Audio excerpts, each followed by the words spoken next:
Hello guys, कैसे हैं आप लोग। अभी हम लोग आगे बढ़ रहे हैं, ठीक है। 741 क्वेश्चन से आगे बढ़ रहे हैं और आगे चल के देखते हैं क्वेश्चन कितना होगा। यार ये एनटीए वाले टेस्ट के कारण थोड़ा सा स्लो हो गया है पेस, लेकिन टेंशन नहीं लो, बहुत कोशिश कर रहा हूँ। म्यूसिस 2 देखते हैं। देखो यहाँ पे एनसीईआरटी का कुछ पैराग्राफ यहाँ पे है। ये नया आइडिया जो मेरा आया है ये भी मुझे थोड़ा स्लो कर दिया है ठीक है, लेकिन सब चीज़ आप लोग के लिए है, बिल्कुल आप लोग के लिए, और करते रहेंगे हम लोग इस सब चीज़ को। प्रोफेज 2 यानी कि म्यूसिस 2 में हम लोग आ चुके हैं। Meiosis 2 is initiated immediately after cytokinesis. Meiosis 2 जो है साइटोकाइनेसिस के तुरंत बाद इनिशिएट हो चुका होता है। बीच का एक फेज को इंटरकाइनेसिस कहते हैं। Usually before the chromosome have fully elongated.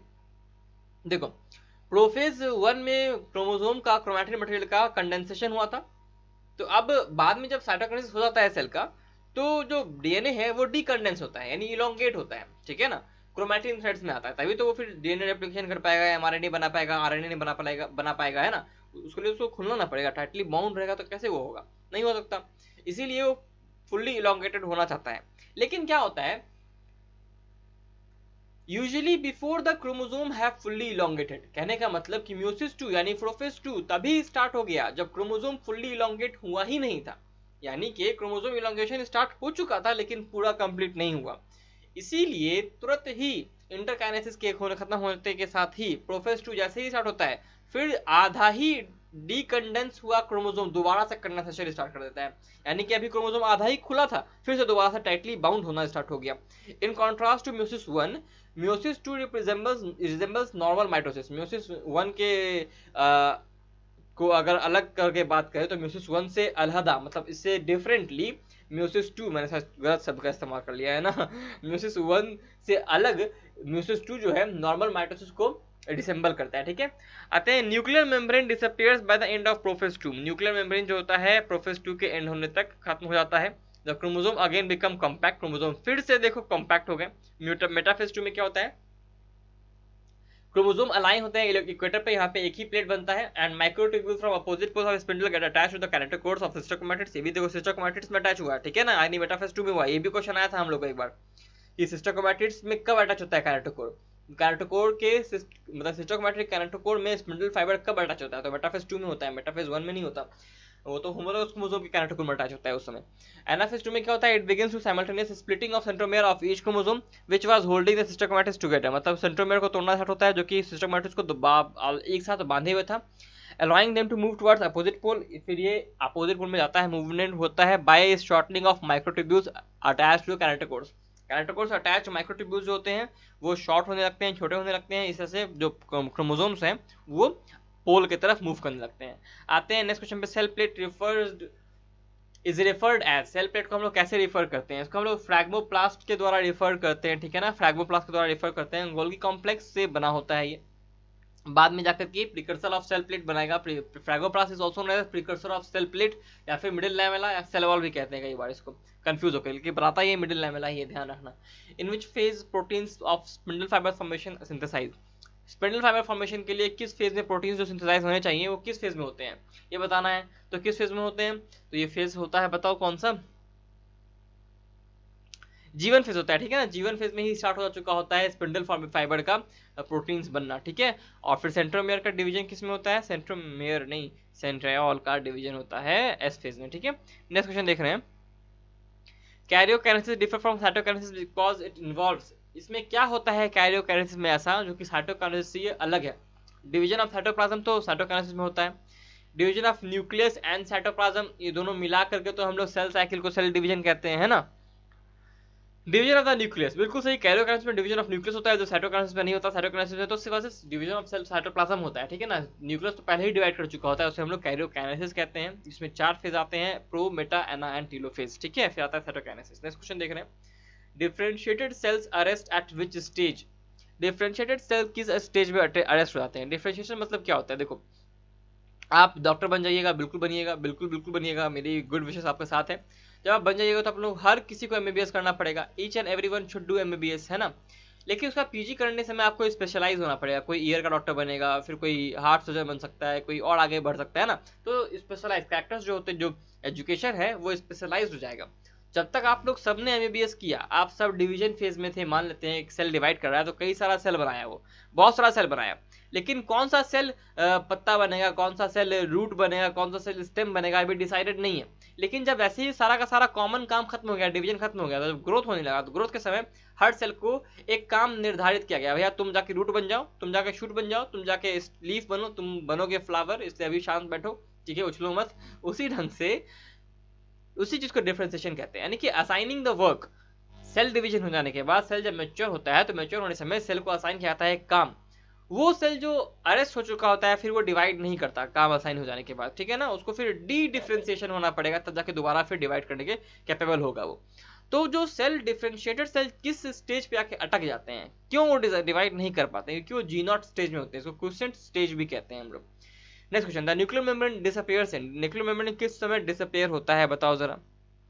अच्छा क्वेश्चन है। 125 का सी हो जाएगा, लेट प्रोफेस हो जाएगा, जैसा कि मैंने डायग्राम दिखाया था आपको प्रोफेस का एक लेक्चर में, आप लोगों ने देखा भी था इस चीज को। ये देखो आपको दिख रहा है मेटाफेज, किसका मेटाफेज दिख रहा है, माइटोसिस का मेटाफेज दिख रहा है, साथ दिख रहा है कि यहाँ पे हमारे पास कोई तरह का डबल मेटाफेजिक प्लेट नहीं है, ठीक है ना। आगे बढ़ते हैं, यहाँ पे देखो क्रोमोनिमाटा स्टार्ट, अब ये प्रोफेस का मेटाफेज का डायग्राम भी है, जब आप एंथेटिक डायग्राम्स दिखेगा, मेरे एक दो लेक्चर पीछे मैंने बताया है एंथेटिक डायग्राम्स भी, मैंने देखो पहले ही बोला कि हम लोग जितना अच्छा कर सकते हैं उतना अच्छा करेंगे। पहले हम लोग सिर्फ क्वेश्चन सॉल्व कर रहे थे, अब देखो एंथेटिक टेक्स्ट भी देख रहे हो, तो मैं आपको रेफर भी करा पा रहा हूँ कि देखो यार वहां मैंने बताया था, वहां मैंने बताया था, ताकि आप लोग को आसानी हो, है ना।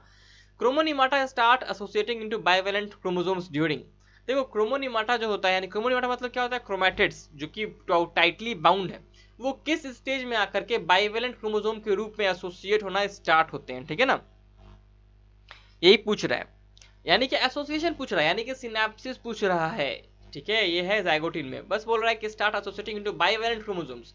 अभी बाइवेलेंट क्रोमोसोम्स जब ये बनने लगेंगे तो हल्का हल्का दिखने लगेगा, लेकिन उसके बाद फिर क्या होगा, पैकाइटिन में वो आके एकदम क्लियरली विजिबल होगा, यही चीज तो एनसीईआरटी लिखता है। नेक्स्ट देख रहे हैं, सेलेक्ट द करेक्ट ऑप्शन, पढ़ लेते हैं ऑप्शन को क्या दिए हुए हैं, है ना, उसको देखते हैं, फिर देख समझते हैं क्या लिख रहा है। नीचे से पढ़ते हैं, Golgi complex and endoplasm reticulum are still visible, नहीं नहीं नहीं, मेटाफेज में सब चीज खत्म हो चुका था, प्रोफेज के एंड तक सारे के सारे Golgi complex, endoplasm reticulum, nucleus membrane, nucleus सब चीज डिसअपीयर हो चुका होता है। Chromatid start moving towards opposite pole in telophase, नहीं नहीं, एनाफेज में chromatid separate but remain in centre of the cell and anaphase, नहीं नहीं, ये एनाफेज में तो मूवमेंट होना लगता है ना, chromosome move to the spindle equator and get aligning along the equatorial plate in metaphase, बिल्कुल सही स्टेटमेंट है। मेटाफेज यहाँ दिख रहा है आप लोग को, इक्वेटोरियल प्लेट पे सारे क्रोमोसोम आकर के अलाइन हो चुके हैं। Which of the following precedes reformation of the nuclear envelope during M phase of the cycle?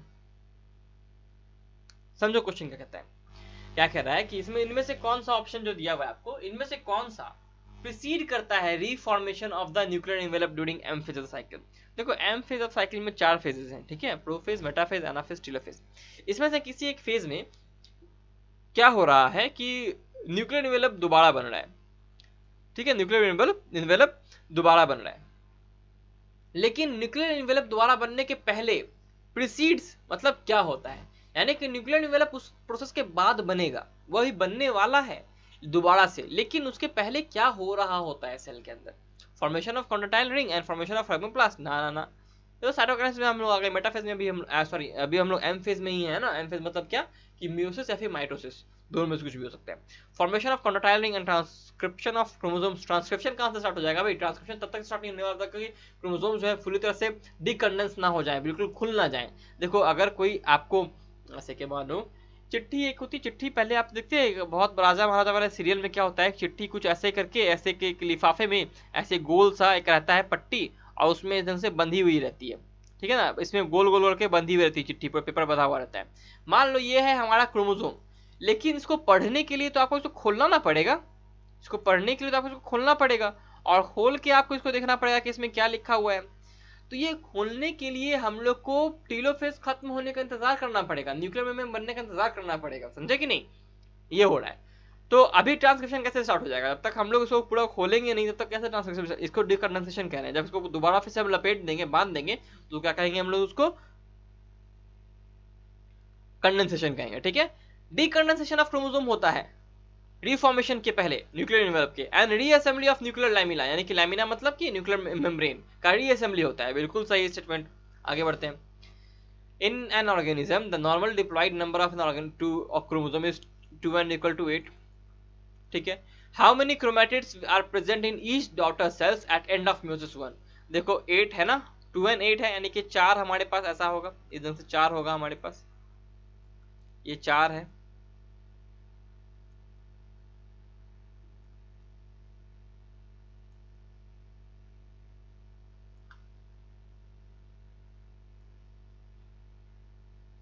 ये 4 दिख रहे हैं, 2n = 8 है, ठीक है।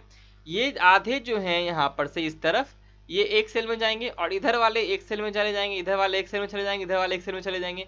अब बोल रहा है म्यूसिस 1 के बाद, यही तो म्यूसिस 1 है, यही तो म्यूसिस 1 है। मेटाफिजिक 1 प्लेट 1 ने बनाया है, 2 प्लेट यहाँ पे दिख रहे हैं आपको, 2 इक्वेटोरियल प्लेट दिख रहे हैं, इक्वेटर के साइड बाय साइड लगे हुए हैं। तो ये इधर चले जाएंगे। कितने क्रोमैटिड्स हैं ये गिनना है। ईच डॉटर सेल है 1 chromatid, 2 chromatid, 3 chromatid, 4 chromatid, 5 6 7 8 chromatid होते हैं। और ये क्वेश्चन हम लोग पहले भी सॉल्व किए थे, ठीक है। आगे बढ़ते हैं। अब सोचो ना, ये किताब भी रिपीट कर रहा है अपने ही क्वेश्चन को। In eukaryotic cell fusion experiment show that, eukaryotic cell में सेल फ्यूजन जो करते हैं हम लोग, उसमें क्या हमें दिखता है। ये इतना इंपॉर्टेंट क्वेश्चन है ना यार कि क्या बताऊं। ऐसा क्वेश्चन आ गया ना तो मतलब कि सबका दिमाग हिल जाएगा।